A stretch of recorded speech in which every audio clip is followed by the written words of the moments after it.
તમારી સાથે ક્યારે એવું બન્યું છે કે ઘરમાં કોઈ છોડ હોય અને એની તમે માવજત કરવાનું ચૂકી જાઓ અને પછી ધીમે ધીમે એ છોડ કરમાવા લાગે, અને જ્યારે કરમાય ત્યારે આપણને રિયલાઇઝ થાય કે મારે આની માવજત કરવાની જરૂર હતી, આને સમય પ્રમાણે મારે પાણી આપવાની જરૂર હતી. જો મેં એને સમય પ્રમાણે એના ઉપર પાણીનો છંટકાવ કર્યો હોત અને પાણી આપ્યું હોત ને તો કદાચ એ છોડ અત્યારે મારા ઘરને હરિયાળું બનાવતો હોત. જીવનમાં આવું જ થાય છે.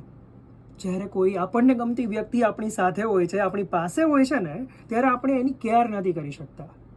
એ વ્યક્તિ બિચારું એકલું પોતાની સાઈડથી મહેનત કર્યા કરે, આપણને સ્પેશિયલ ફીલ કરાવ્યા કરે. સમય પ્રમાણે છે ને સમજી જતા જાવ યાર કે આ વ્યક્તિ મારા માટે બહુ જ સ્પેશિયલ છે. જો સમય પ્રમાણે તમે એની કેર કરી લીધી તો એ વ્યક્તિ તમને મળી જશે, પણ જો સમય પ્રમાણે તમે એની કેર ના કરી શક્યા તો એ વ્યક્તિ કોઈ બીજાનું થઈ જશે, વાર નહીં લાગે યાર.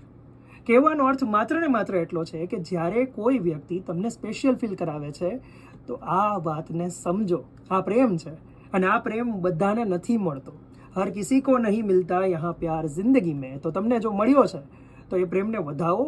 એ ભગવાનનું કંઈક સંકેત હોઈ શકે, ભગવાનનો, એવું માની અને એ પ્રેમને એને માવજતથી ઉછેરો યાર. જીવનમાં બહુ જરૂરી છે આ વાત. Okay, God bless you.